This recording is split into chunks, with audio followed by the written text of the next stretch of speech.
Episode 13, launch sequence underway. What have we got today? It's unlucky for some. Well, especially George Foreman, because he's at the start. We got George as a pre-starter, question for a starter, debts for a main, and then movies for dessert.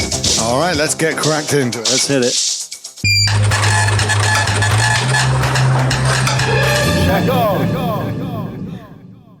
Moose boosh. I can't find it because I've been too busy. I haven't had the time. But somewhere in last week's episode, you were talking about George Foreman. So I'm going to have to listen back to it because you were chatting about him in the last episode at some point. I vaguely remember it. And then the next day he died. What? So what? I didn't know George Foreman's dead. Yeah, but you killed him. We recorded the episode, and so I need to find out what you said. Oh no, we've got some kind of black magic. Because when I heard him die, I thought, well, Scott was only slagging him off last night or whatever. So it's only a quick swip one. But last week you were talking about poor George Foreman, and he died the next day. So I don't know whether you knew he was on death's door or. That's why this isn't a moose boosh, because you just laugh at my ill fate. Well, there was one thing I remembered from last week's episode was that you were preparing to apologise for déjà vu not being in the English dictionary, but it is, so I checked. You're fine. You're safe on that one. I'm safe. George, not an apology. George is dead. I didn't say it wasn't. Oh. George is dead, but you're okay on the language. George Foreman is gone. I bet they'll still make another one. What, a new grill? Yeah. You never know. If Rationale can keep reinventing the wheel, then maybe the grill can. I've still not seen one of those hexagons. I bought my first Rationale today. Oh, wow. And I bought the one you wanted. Yeah, because it's got a great cleaning cycle on it. Well, not that. It's the fact that it hasn't got the touchscreen interface that goes wrong and it doesn't. Yeah, if anybody remembers them, it's not the one with the crappy knobs that Darren loves that just speed your time going flying past to 45 minutes or 3 hours and you're really trying to get to 5.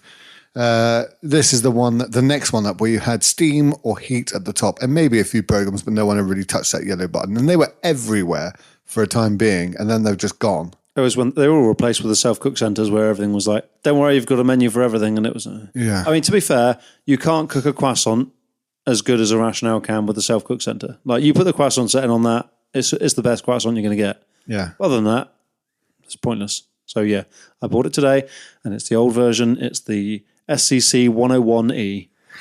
So look that up. That's what you got coming. That's what you need. But maybe I should invest in George Foreman's. Maybe they've got up in price now. I don't know.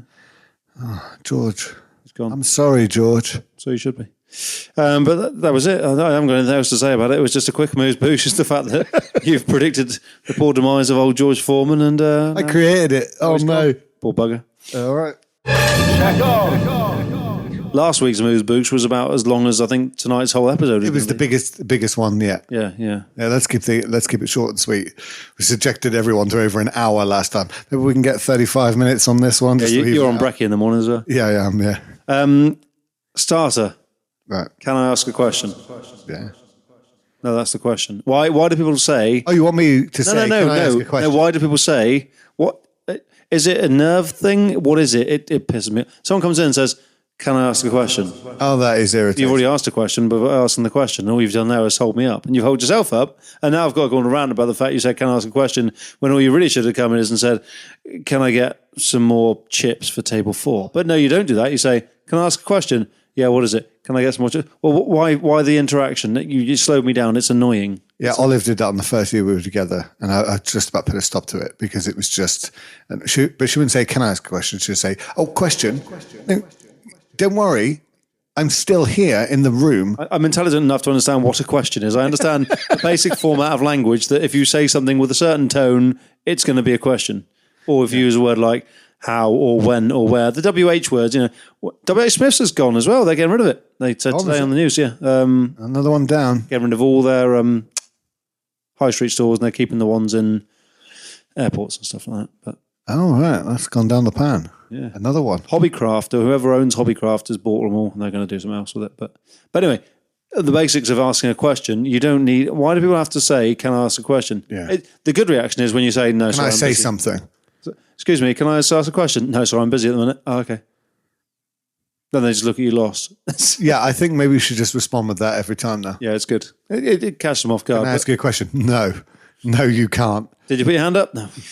Sorry. Let me have a look at my watch. No, time's When up. did I suddenly become superior to most humans here that you have to ask permission to ask a question? You've already asked the question. That's the thing. You've already asked me a question. Can I ask you a question? You've just done it. It's like me walking over and pissing in your cup of tea and saying, "Can I piss in your cup?" You've already done it. You've already. Yeah. You have filled my vessel without my consent, and then asked if you can do it. We've already done it. Can I ask a question? Yeah. Can you go play with the traffic? Is that all right? Because that's really irritating what you're doing. Yeah, it bothers me. I don't know why people have to feel the need to do it. Yeah, there's a few things like that. We'll have to write them all down, the irritating things that we see people, and then we'll do a starter on that one day. All right. Because there's plenty of. Well, I just think that particular sentence bothers me. Can I ask a question?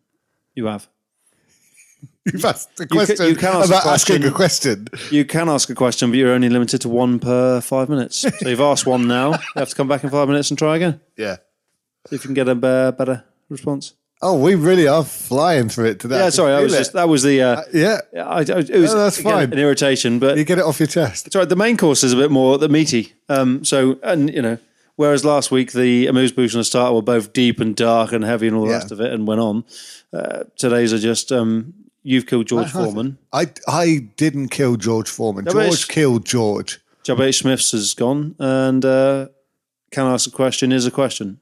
So, to be fair, my dad always, if I used to say, "Can I?" because you know what dad's like, anti-gazelle. So I was like, "Can I do something?" And he would always say, "Well, you can, yes." Your dad's got such dry humour. I love it. But may you? Yeah. You physically can do that, but are you allowed to? Yeah. So you can, but may you? I? If I ever said, "Can I do something?" it would always be. You can always tell your dad was a mechanic because he'll break everything down to its component parts. Can I? You can, but may you? Yeah. So you'd finish your dinner. Can I get down from table, please? Physically, yes. But do you have permission? Yeah. That's what I'm asking. No. You've asked, can I? And people wonder why I get pedantic from. Ridiculous. It's going right down through it. All right. Anyway, that's it. That's what we've got for starter. Can I push a button? Hit me. Push in the button. Different one now. So it's Debt Awareness Week. So the Burnt Chef Project, obviously, as you know, I've applied to be an ambassador for the Burnt Chef Project. I didn't know you'd applied to be it. Why didn't you listen to anything I tell you? You just mentioned something about it, but I don't know what you were doing about it. Well, I've applied to be involved with it and stuff, and it's like, obviously I have a good understanding of kitchens. I have a reasonable dealing with people with mental health issues. And so I thought... You've seen quite a lot of things in all varying manners. I've seen a lot of things in kitchens. A lot of dark ponies. So I applied for that. But, I follow the sort of stuff they do. And, the two things. One, which I shared on Facebook, you might have seen earlier in the week, which was saying that they said that 20% of all suicides in Australia, I mean, Burnt Chef is a global thing, but Right, okay. 20% of all suicides in Australia worked in hospitality. I was like, Wow. That's mental. Like, that's a huge figure. Well, hang on a minute. Before you go any further, Yep. for those listening who don't know what it is, can you give Suicide? It's They don't even call it that anymore because apparently you get banned off YouTube for being, I don't know, a nasty piece of work. You've got to call it, what is it? What's the PC word for it now? taking your own life. Ending yourself or something like that. I don't know. They've watered it down as they usually do. Well, we're chefs, so we're not watering. What it down. is the Burnt Chef Project for anyone who doesn't know? It's actually a really good. It's we fundraised for it on the Banger Rally a few years ago, but it's I'd say it's probably the biggest global. There's things like the Samaritans. There's loads of mental health support charities out there for all different bits and pieces and whatever. But the Burnt Chef Project, it's aimed at hospitality. It's specific to hospitality because there's a specific set of stresses and skills that go with hospitality. The people that are involved with it understand the stresses because it's useless if you went to someone and you were complaining about something and what happened and whatever, and they, even if you said about a normal day in your life in the kitchen, if you were perfectly happy and went, "Oh, what happened at work today?" Well, this happened and that happened.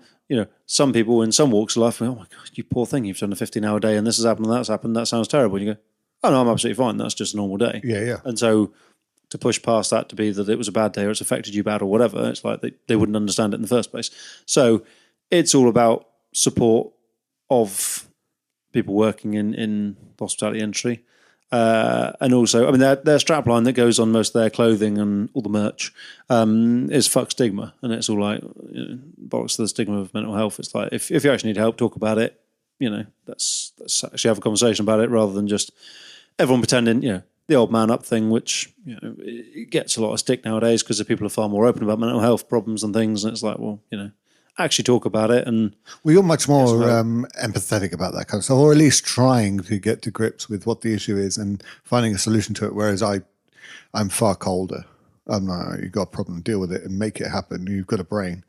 That obviously doesn't work. And I know it doesn't work. And I know my flaws in it. Right? I'm not completely ignorant of myself. I do know, but everyone's got problems. Just deal with it. And I am the man up guy. But then it's where you draw the line of comedy and support and all the rest of it. And it's like, I was talking to a mate last night and saying about, he's ex-Marines. It's like, exactly what we were saying quite a few episodes back about a nammy-pammy approach wouldn't work in a kitchen. It wouldn't work in the Marines either. No, it doesn't. It's a hard very parallel in that. Yeah. But, I was on the stag do the other night and we went to see the classically known Indian band of Demonic Resurrection. They were pretty gnarly and what they got. But you had this cheeky chappy Indian chap who was chatting in between the songs when he wasn't. And he's like, has anyone ever heard of us before tonight's gig? We've been going for 25 years. And a few people went, oh. He's like, oh, good, 6 people. I'll just go and kill myself. And, he just says that on stage and it's like, he's just saying it as a joke because he's on stage. But it's like, it's a similar thing to kitchens when things like that get said. It's like, well, I say sometimes if I mean I'll shut up then. If I say something and I get caught out and they're like, well, no, you actually said, oh, okay, fair enough, I'll kill myself. It's just like, I'll shut up. Because in chefing terms, everything's to its maximum, of all areas. So that's why we talk like that sometimes. But so the Burn Chef project that's what it's chef mental health. It's hang on a minute. And front of house. I get it. I get the charity thing, and there needs to be a voice, especially voices that understand the industry that can help them. And I get it. I have no objection to that whatsoever. Perfectly happy with that. If there's people out there that need the help, they don't know how to do it, there's something there for them, which is probably why I don't care very much, because there's something there for them. That just go to that. Yeah. Don't bother me with your problems. Yeah. I'm no use to you go that way. Yeah, I'm no use to you. What am I gonna? I'm just gonna tell you to man up. Yeah. So what? Everybody else has got problems as well. There's a charity over there. You go to that. That's how I view it. But what I don't, how can I say it? I do edit this thing, so I can chop it out. It's just, if you have spent your teenage years fucking your head up with drugs, and all of a sudden, what was it in Human Traffic? Right now you'd be reaching for the lasers, but in later life, you could be reaching for the prescriptions. Yeah. And that couldn't have come about really. I mean, you've seen it many times. Yeah. All kinds of mental health issues. Never make the connection to the drug abuse in the past. You used to go to raves every single weekend and get absolutely off your tits on God knows whatever you're putting up your nose or in your mouth. And all of a sudden you've got mental health problems there. But it's no connection to that at all. Really. So if you've done that to yourself on purpose because you didn't give a shit in your 20s, which is fair enough, it's party time. Yeah. You're not going to get much sympathy out of me, because that's the first question I'm going to ask. Tell me about your younger years. Did you used to be a party boy? Did you used to go out and do this, snort that? If the answer is yes, I have switched off. It's like, this is the collateral damage now. You fucked your head up. You're not going to make the connection to that because you may have only done it on a weekend, but sometimes that's all it takes. So I'm not interested on that part. If you decided to drink yourself in the blue, I can see you putting your finger up. Am I burying myself? No, you can't. No, but I mean, I don't know where the off limit is. It's just sometimes these things I. Well, that's not off limit at all. That's a perfectly reasonable one part of why things. But then it's other environments you grow up in and shitty situations and stuff, which may be the mental health trigger, or it may be that's what's led them to drink or drugs or whatever that's led to that thing. But it's like.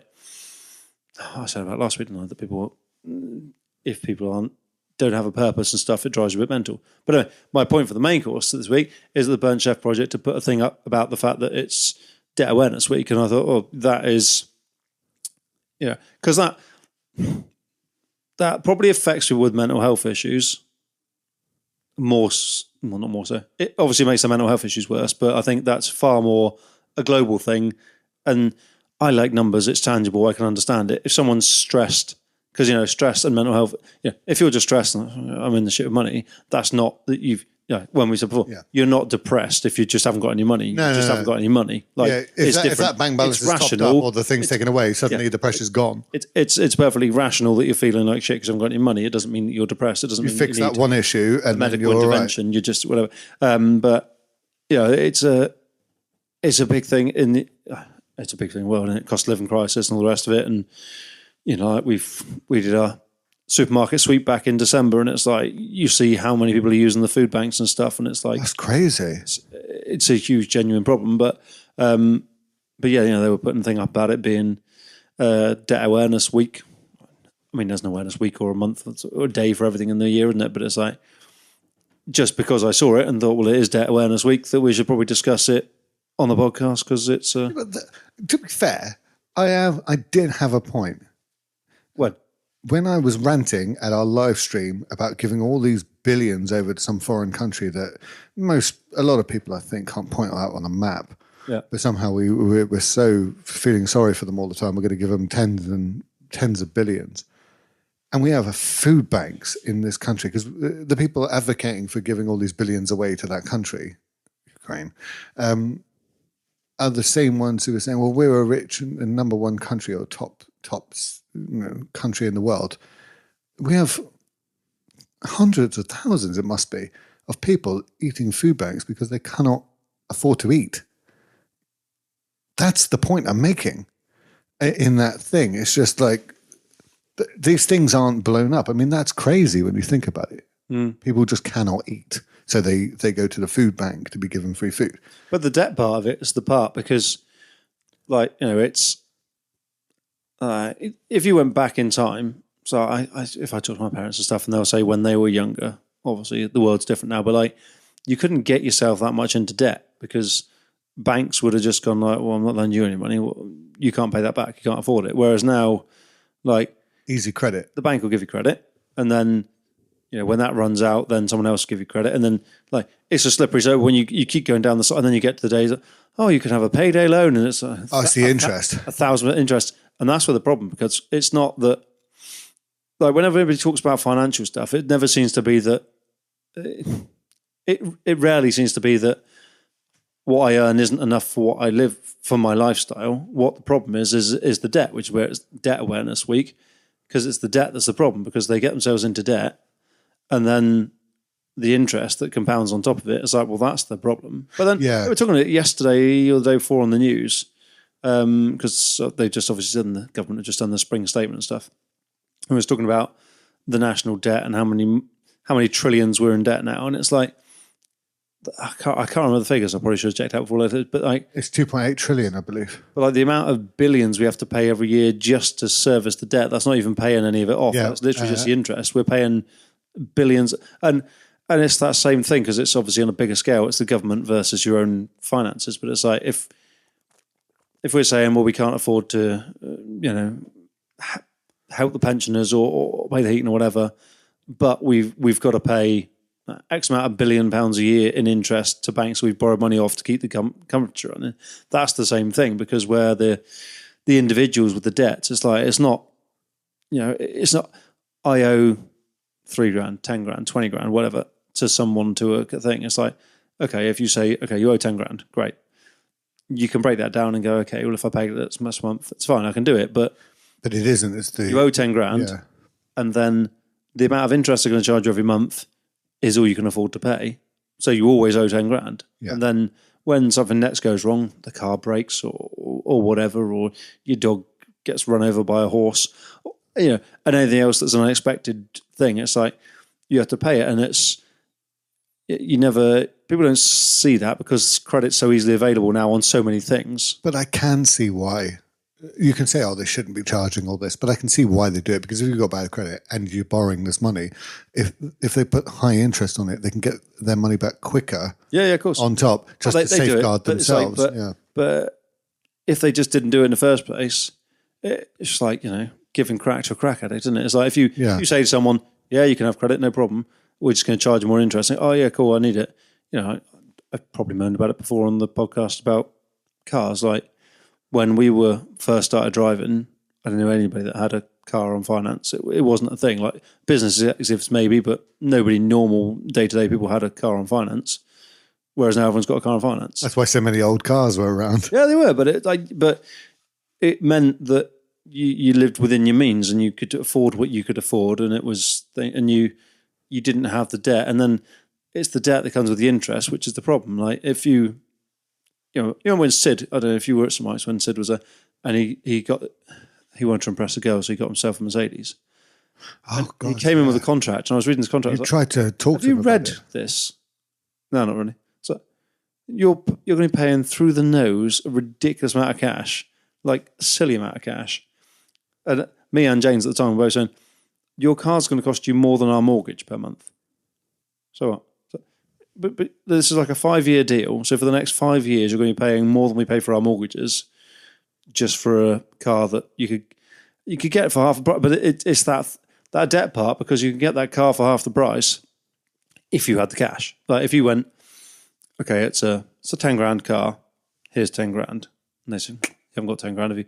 We can do your finance package. All you have to do is pay £1,000 up front, and you go, cool, I've got £1,000 bank, and then we're going to charge you this much per month, and you go, okay, well, that's 300, 400, 500. I think it was about 500 quid a month he was going to pay. And then at the end of 5 years' time, you've just got to pay us a balloon payment of 4 grand or whatever, and happy days. And you go, well, you've just paid £20,000 for a 10 grand car, or 22 or 24, whatever. It was ridiculous.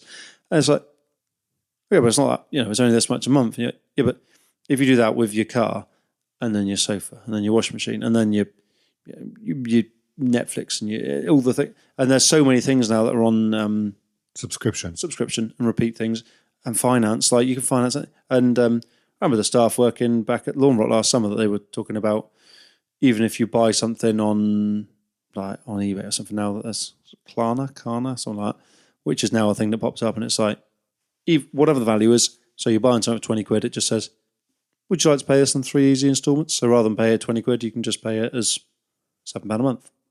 Oh yeah, fine, they'll do that. But then they do that because it's only a 20 quid thing, or then they buy a top or buy this or buy that. And it's like, but all the time you're just adding to this debt, and then that debt's just going up, and then you've just got the interest. And I don't know, there's not any education, is there, for finance and debt? And I when I was younger, got myself in a bit of a pickle with finances, and like went and spoke to my parents, cap in hand, and went, can you help me out here? And it was like, I'd always thought, it's fine. And if I actually look back on my life, I'm about to die, but if I look back on those periods where it was like, I had a credit card and this, that, and the other, and it's like, and the stupid thing was, I'd be like, well, I had £1,000 in a saving account. Well, what was the point in putting money in a saving account that's earning me about 3p in interest, when actually I'm paying hundreds of pounds a month in interest to credit cards and overdrafts and the rest of it? And it's because it becomes such a thing, then you can never actually get out of it. You can't overcome it. You can't be like, for me, it's like, okay, I'll move back into my parents' house and I'll do this, that, and the other, and I'll just stop doing anything exciting for my life for a couple of years and try and sort this all out. But like, I'm very fortunate in that, and that's very lucky for me with the family unit, whatever. But like, if you find yourself in that situation, and I suppose it's a peer pressure thing and a culture thing. It's like, this person's got a new car, so I need this and they need that, and we're all going on holiday together, or we're going to a festival and stuff, and it all costs money. And like, the cost of living is like, the cost of living is high and all the rest of it, and everyone's struggling with that. But then when you've got these debts amount up, and then it's the interest, and it's like, and like people say that the high end people have got all the cash. I mean, they're all, the bankers are taking all the money, all the rest of it. But it's like, but we're fueling that by taking out loans and stuff and things, and just paying out the interest on it. And people were saying that to me before, saying, "Oh, it's not like it used to be. They had it so much better back then, where one person could go out and work and the wife stays home and raises the family." And I was like, you could still technically do that, but because they had bugger all. Like if I went back to when my dad was young, what he grew up in, I mean, strict as hell. I mean, he told me some of the stories growing up there, especially with a large family. And even when we were really young, I mean, I think I was one of the last people to have a black and white TV, and it was a big knob on there. There was no buttons for each channel. It was a big knob, and you had to tune it. And you had a coat hanger hanging off the top. There was no real, like, you had a computer, Commodore 64, but that never worked. It just, you'd try and put a cassette in there, and you'd spend 40 minutes waiting for this Ghostbuster game to load, and then it would just say error, and you'd say, oh, fuck it, I'm going out. Yeah.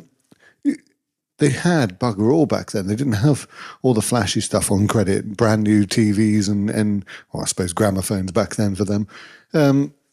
So I suppose if you lived a minimalist lifestyle, no car, surely you can live like that. But who would want to live like that? Yeah, but the thing is, you can still have the same stuff. Like it's at the start, and it's important, I suppose, at the younger age, isn't it? Because when you first start earning money, like if you take out loans or whatever, or get cars and finance and stuff at the point, let's say you've got your first full-time job and you're like, okay, I've got a few quid in the bank. And then you take out loans or debts and you get yourself instantly into debt. Like if you're in debt when you're a teenager or your early 20s, it's like, well, you're instantly paying interest.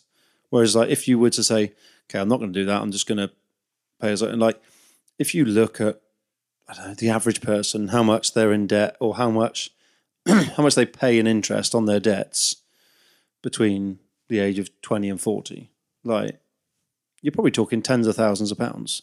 And you say, okay, well, take away all that interest, put that to one side. You've still lived those 20 years. You still paid your rent. You've still had a vehicle. You've still gone on holidays. You've still gone on nights out. Everything that's happened in your last 20 years of your life has happened. And let's go with, I don't know why I'm using 20 to 40, but let's just roll with it. Everything that's happened between 20 and 40, you've paid for it, you've lived it, you've done it. And then you go, okay, well, imagine if you hadn't have got in debt at the start and you'd have just moved the first lot of finances to there. You might have had things at a slightly different time. You might have got a newer car 6 months later or earlier, but then that would have been the first few years. By the time you hit 25, you'd be like, okay, well, I've now, on an average, I've saved a few grand on interest here. And then by the time you'd hit 30, you're like, okay, I'm saving a lot of money on interest. And like, then you say, over those 20 years, let's say that you've saved yourself, what do you save? $3,000 a year on interest.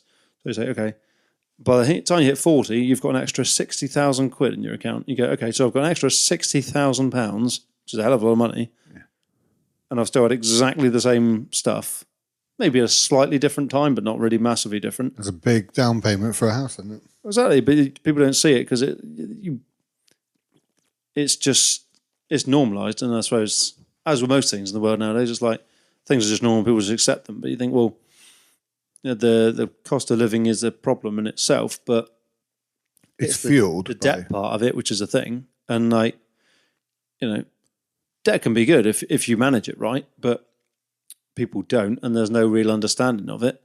That it's like, if you've got a good credit rating, then you can go and say, I want a 0% interest credit card. Fine, here you go, have a 0% interest credit card. Fine, you buy it, and you've got a credit card. Yeah, I don't know enough about it. I'm not a financial advisor, obviously, but like when people go and buy a car on finance, I just think, sure, instead of buying that on finance and paying 20% interest, why not just go and get a 0% credit card? But I don't know how good or bad your credit history has to be to go and get a 0% credit card. But it's like, well, I know I've had a reasonable number of them, but it's like, you just go online and say, yeah, I want a 0% credit card, fine, they give you one. If you've managed your debts well in the past. But like, if you do that, you go, okay, fine, 0% credit card. And let's say you're buying a 10 grand car and you go and say, well, a £10,000 0% credit card, fine. Bang, there you go. Buy the car, £10,000 on the credit card, lovely. For the next, I mean, it's not quite as easy now because obviously interest rates have gone up, but it's like, even now, I'm pretty sure if I went online right now and went, I need a 0% credit card for £10,000, at the very least I'd get a year, probably 2 years worth of it. And then after a year, you just switch it to another credit card. You go, okay, fine, 10 grand credit card, go buy a car, lovely. happy days, and then say, okay, well, I'll pay back whatever, £250 a month. Lovely. So I'm going to pay back £250 a month. That means I'll pay back $3,000 in a year. So in 3.5 years' time, or 3 and a bit years' time, I'll have paid off my £10,000. Lovely. Or I can go and get the £10,000 car, go to the garage, and they'll say, we'll do your finance package. It's this much down payment, and it'll cost you £300 a month, and there'll be a balloon payment at the end, and it's 20% interest. You go, okay, fine, it's 20% interest. So that 20% interest in year one is £2,000. In year two, it's going to be a bit less. Year three, but that's okay. So that's probably going to cost you, I say, it's going to be about 14.5 grand. So for the same car, oh God, I'm rambling. I apologise. For the same car, though, you've paid like an extra £4,000 because you've done it through the finance, rather than just getting a credit card and doing it yourself. Well, further to your previous statement, which was about the government borrowing. Yeah. I do watch Question Time sometimes, and I can't watch it after that because I just get angry at the politicians on there. But our national debt now is 100% of GDP. It is now impossible to pay it off. It'll be quite interesting to see how we go over the next 20 years as it just keeps building now. I think it's only held up by the what do they call it? We have confidence in their ability to pay it. But as soon as that confidence goes, they'll whack the interest rates up, and then we go into economic meltdown. So it'd be quite interesting to see. Well, I think it's a worldwide problem, isn't it? Or we just default on the debt. But it's just it'd be interesting to see now because they cannot actually pay it back now. It's gone too far. All these freebies to everyone. You'll fight the repercussions for that in later life. Yeah. But I don't know if it'll happen in our lifetime. No, but it's But it's got to come to a crunch at some point. Well, it has, and that's why I always say, people get annoyed about this. This and the other. It's like it's on a different scale, but it's exactly the same thing. It's like you've got money coming in and money going out, and like when the government say, "Oh, we're going to change this or change that," and they've said in this spring budget, like, "Oh, we're not going to drop the defence budget," because it's like, well, there's a bit of a war looming in Eastern Europe, so it's like, well, we're not going to lose money from the defence budget. We're going to take it from whoever we're taking it from now, the pensioners or the school children or the whatever. And everyone's up in arms going, we've got to do this, we've got to do that. But you can't do everything. You can't just keep everybody in endless cash and just keep borrowing it, because at some point someone's got to pay it back. I'm wondering what will become of it. We saw a bit of it in Greece when that whole Eurozone crisis was happening in the 2000s. Yeah. And then Greece obviously hid a lot of its debt before it joined the Eurozone. And then, of course, now is in the Euro. They were selling off chunks of land of Greece, which is what the Greek people were kicking off about and rioting against the EU, because they were selling off landmarks and various chunks of land to giving it back to the bankers as collateral. So I was wondering if that will go down. But I don't know enough to know if any other countries are in a similar situation. I expect many of them are. I'm just doing a little calculation. So this was the rant I had back in the financial crisis of 2008, where they went in and they nationalised some of the banks, didn't they? Because they were going under. Yep. Now, in a true capitalist country, they should have just gone under. You run your business bad, that's it. But obviously we're in a corporate kind of country where they look after that kind of stuff. Anyway, so they paid the bankers off and everyone goes into a credit crunch. If they had given that same 700 billion to the people, that's every man, woman, child. Now, obviously, the child can't access it till they're 18 or whatever. There'll be rules in place for every person who's nearly dying. 70 million people, 700 billion in a rescue package. That would give 10,000. £10,000. I mean, if you're a family of five, what's the first thing you do? You put it in the bank. Yeah. So you recapitalize the banks immediately. People pay off all the things that they're struggling with, and all of a sudden, I mean, you know what it's like. If you're given 10 grand and you're a shopaholic, I mean, you're going out and you're buying brand new sofas, wash machines, TVs, and God knows everything else, or you're paying a chunk off your mortgage, or you're paying your debts off. I mean, we would have come out of that credit crunch. What do they call it? Recession. Yeah. We would have come in a recession overnight. Yeah. Rather than going through that whole Tory thing of the, what do they call them? They were with the Liberal Democrats for a while, coalition. And then they have to put austerity in for God knows how many years. Why wouldn't you do that? Doesn't that make sense? Well, you would think so. Kick the economy, wouldn't it? I mean, you would have jolted the economy right out of it immediately. I don't get it. Don't know. My knowledge of economics has previously... I'm not sure what this is to do with the chefing podcast. What was the original? What's the fact that the Burn Chef project is about, as I was saying when you were busy, you know. I was trying to type 700 billion into the calculator and get it wrong. That's why I used ChatGPT. But it was the fact that the Burn Chef project had done a big post about it being Debt Awareness Week this week, and the fact of all the unpaid overtime that everybody does, and, you know, the struggles in the industry and stuff, and then... And a big shout out to Kieran. We were going to get him on the phone because he is an ambassador in the... I hope I've got that right.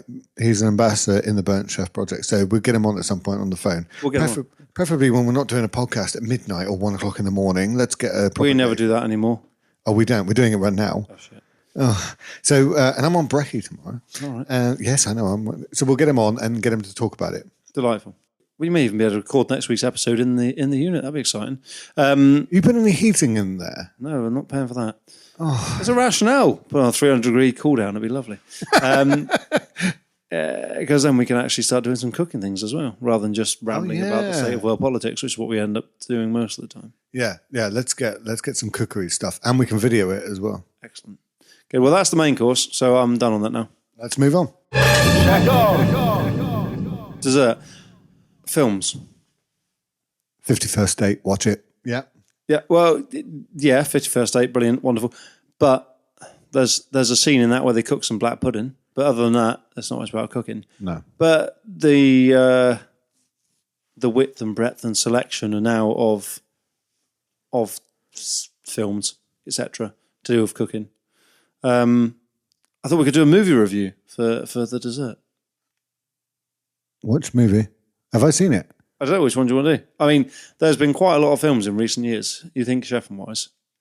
I like the one that was one take that I can't remember what it's called, and it's got Olive. She said he's the only guy. Should leave me for him, but that's fine because he's a great actor. Yeah, Stephen Graham. Yeah, it was done in one take. There's two of them though. All right, it's the one where the EHO shows up, and then his mate tries to screw him, and he ends up killing himself. Yeah, drinking himself to death. Did they just copy the film? Well, he's in both, and both of them. They did a pilot, which was about a quarter of an hour long, which I think was actually more impactful than the full length one. But there's Boiling Point. There's The Menu, which we were discussing the other day. Boiling Point. That's the one I watched. Ratatouille. There's Chef. There's Burn. There's been a lot of chef type things of recent years. But yeah, Boiling Point. That's a good one. It is good, but it's very condensed. But then I suppose you've got to be, because you've got to be in a film. Depends if you've seen the short one or the long one. I've seen the long one. The sort of, I can't remember how long it was, but yeah, the long one. It was just to discuss the fact that there are now more... Yeah, we had Fawlty Towers, great.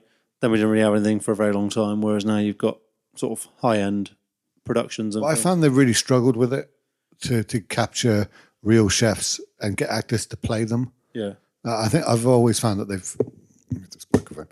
I've always found them to struggle to make films using actors pretending to be chefs. It just doesn't.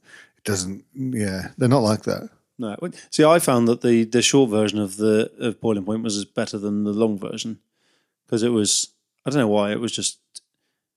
I think the bit with the EHO in the short one was just like it was so like, but they were both very good in as much as. They obviously got expert people in to give opinions to be like, is this true to life? Is this, is this that? And the one take scene, I think gives a good representation of pace, by the fact that it's just like bang, this is happening, this is here, this is that. And, it's the way that it is in that industry, like in our industry, you're always flipping between one thing and the other and it's always chaotic. And now someone's got food poisoning, now this has happened, now the KP's gone sick, and then there's a guy self-harming in it, as I remember. That was, but AD, for example, AD hasn't watched it yet, and he said, I can't watch it. He said, it's too true to life. I've seen too much of what is in that film in real life, and he can't watch it. He's like, I can't bring myself to it. He said, I started watching it, and he's like, it was just too intense, it was too stressful, and he said he couldn't watch it. Well, they've crammed a lot into one segment. It isn't usually like that, you know. It may be like 1 week, I don't know, Baz on Source has just hacked his arm up, or you know, and then 2 weeks later the EHO shows up and we're all stressed because we're in the middle of service, or, you know, you're trying to quickly redate something and she's clocked it, and and then or you're trying to fill out the fridge temperature logs because you forgot for the last 5 days, and that kind of thing. I get that, but all in one day, no, it doesn't. I mean, Boiling Point is the most extreme one. I suppose it's got that grittiness to it. I can see the stress on the head chef, which he plays brilliantly, because I've seen head chefs like that before, where they are just drowning in every sense you can think of probably perfect for the Burnt Chef project. Yeah. Because they're just absolutely, you can see them sinking in their mind, and they're going to flip or they're going to do something stupid. You can see it. They're on that edge. Or The Menu, which you haven't seen The Menu, have you? I haven't seen that yet. But you should watch that, definitely. I'll watch it for next week's episode. Because that's got Ralph Fiennes in it, and you like Ralph Fiennes. Yeah, I do.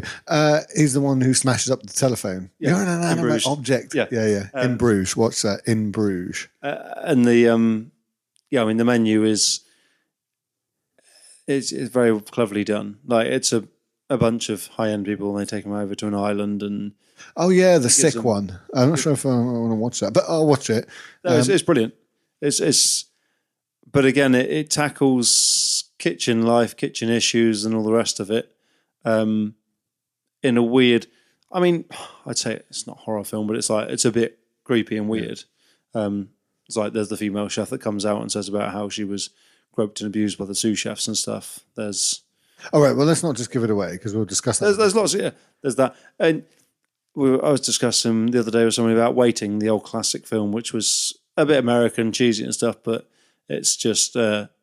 it's a day in the life of a new waiter. He starts working at this restaurant called Shenanigans, and he walks through the door, and it's just like a lot of it's first person as to what he sees, and just there's the drug dealing KPs, there's the dodgy head chef, there's people dropping food on the floor, there's aggro customers, then there's all the stuff that goes on here. I've got so many things coming into my mind. The way you just described them, I'm like, oh yeah, that happened. Oh yeah, I remember that. Yeah.